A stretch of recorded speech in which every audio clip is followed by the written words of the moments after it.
Second Amendment says, a well-regulated militia, being necessary to the security of a free state, the right of the people to keep and bear arms, shall not be infringed. First of all, gun right advocates use gun control instead of gun regulation because well-regulated gun ownership is on the Constitution. They claim that they are pro-Constitution. They are trying to avoid the word regulated. We need gun regulation because we are pro-Constitution. Do not give me definition of militia because I know that already. I am only interested in well-regulated word. You know why I highlighted this word? Because ignoring it is anti-Constitution. In short, most pro-gun advocates are anti-Constitution. These survey that there is more gun violence in places that guns are restricted. It is plainly lies.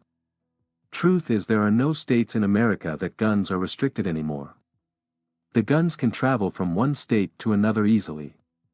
The only place in America that gun cannot travel is inside the prison or mental hospital in America.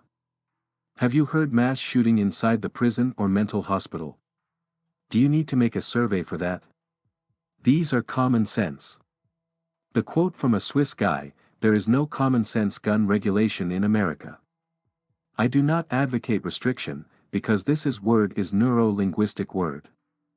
I advocate gun regulation. Gun right advocates keep on saying, gun rights is to avoid federal government tyranny. Ridiculous. If you buy gun to fight federal tyranny, you are not better than nothing. Federal government has bomb, missiles, drone, etc. Those can wipe you out and it will not even discriminate if you have gun or not. Example of tyrannical government, President Kim Jong-un. He wiped out the armed personnel of his uncle with aircraft missile. That is how tyrannical government fights armed militia. In Second Amendment, it says for a free states. Now governing bodies of any communities are government.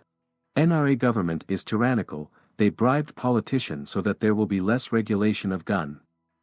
They collect money from gun manufacturer to further their gun sale agenda. That is government tyranny that no one is paying attention for. The NRA government enslaved different sector of states, politicians, journalists, etc. They pour them money for gun sale, while kids and teachers are not free anymore to live in safe environment because of frequent mass shooting. Now they further their agenda by encouraging to buy more gun to defend themselves. Frequent mass shooting result to higher gun sales. More gun sale, more money to lobby politicians. The cycle keeps on going forever. Morally being gun advocate is wrong. Jesus preached love, tolerance, and sympathy to the least privileged. Do not exploit people by misdirecting them to do prayer-only agenda. In the Bible it says in book of Matthew 6 verse 6. But when you pray, go into your room and shut the door and pray to your Father who is in secret. And your Father who sees in secret will reward you. Hey Mr. Politician. Do not pray in public to show off that you are more morals than the other. Avoid bribe from gun lobbyists to decrease gun violence, then go into your room and shut the door and pray. The right of the people to keep and bear arms shall not be infringed. Supporters of gun ownership rights argue that the amendment protects all citizens' right to bear arms, regardless of why they want them. They say that the amendment is an important part of the Constitution and should not be changed. Gun control laws are unconstitutional because they violate the Second Amendment of the United States Constitution. The Second Amendment protects the right of individuals to keep and bear arms, and gun control laws restrict this right. Gun control laws also violate the 10th Amendment, which states that the powers not delegated to the federal government are reserved to the states or to the people. The 10th Amendment gives states authority over issues such as gun control. Gun control laws are ineffective because they do not address the root cause of gun violence, mental health. A study by the Harvard Journal of Legislation found that the only statistically significant predictor of mass shootings is a history of mental illness. In fact, out of all the shootings in the United States between 1982 and 2017, only 4% were committed by people who did not have any mental health issues. So, if we want to reduce gun violence, we need to focus on improving our mental health care system, not on implementing more gun control laws. Arguments for gun control typically focus on the prevention of mass shootings. Gun control advocates argue that by making it more difficult for people with mental health issues to obtain firearms, it will make it more difficult for them to commit mass shootings. However, gun control laws also make it difficult for law-abiding citizens to protect themselves. For example, in California, you are not allowed to carry a firearm concealed on your person without a license. To get a license, you have to pass a background check and complete a training course. Even if you have a license, there are places where you are not allowed to carry your firearm. For example, you are not allowed to carry your firearm into a bar or nightclub. This makes it difficult for law-abiding citizens to protect themselves from criminals who may be carrying firearms illegally. Supporters of gun control argue that stricter laws will make it more difficult for criminals to get their hands on firearms.